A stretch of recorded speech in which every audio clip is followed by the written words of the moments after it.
কেউ করেছে মঙ্গলবার, কেউ বা বুধবার। আমি গনুদাদার দিন হিসাবে বুধবারই করেছি। তার ওপর বড় আগের নাইটে ছিল না, সেই কারণে দোনোমনো করছিলাম, সাহস জোগানোর তো দরকার লাগে।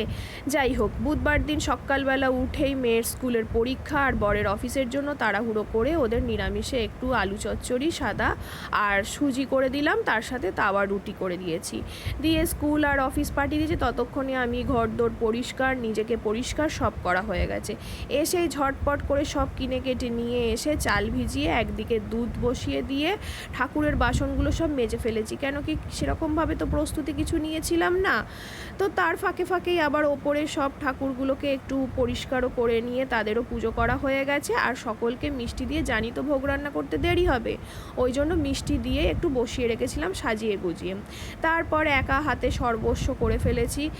টুকটুক করে করতে করতেই তো অনেকটা, প্রথমবার করছি, যার কারণে কোন দিকে শুরু আর কোন দিকে শেষ করব বুঝে উঠতে পারছি না। একা হাতেই তো জোগাড়, কাটা কুটি, ভাজাভাজি সব কিছুই তো করতে হবে। তবে আমি ওই জন্য বেশি সরঞ্জাম করিনি।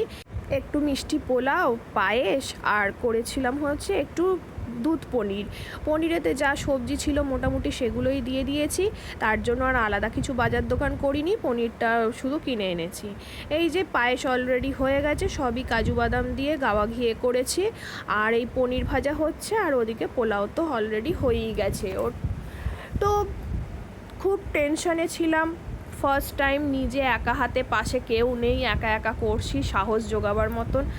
যাই হোক, একে একে যেরকম পারি সেরকমই তো করেছি, কিন্তু আমার মেয়ে বারবার আমাকে সাহস জোগাচ্ছে যে মাম্মাম, ঠাকুরের ভোগ কখনো খারাপ হয় না। যাই হোক, এবার রান্না বান্নাও হয়ে গেছে, মেয়েও ততক্ষণে স্কুল থেকে এসে গেছে। আমি ওকে বললাম তুই তো এবার একটু ক্যামেরাম্যান হ, আসলে আমার তো স্ট্যান্ড এখনও কেনা হয়নি।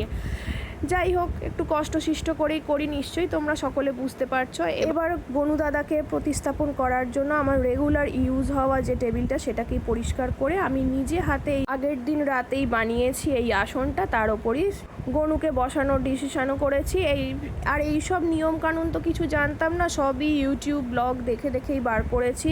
ঋদ্ধি সিদ্ধি বানিয়েছি, তারপর হলুদ দিয়ে টিপ পরানো, 21টা দুর্বাকে লাল কারে বেঁধে মালা করানো, জবা ফুল, সব কিছুই আমি দেখে দেখে করেছি। আর এই যে হলো ভোগ রান্না। আর বর অফিস ফেরতা 5 রকমের মোদক, আর আমি মার্কেট থেকে গোটা 4 রকমের ফল এনে ধূপ ধুনো দিয়ে গণপতি বাপ্পার আরাধনা করলাম।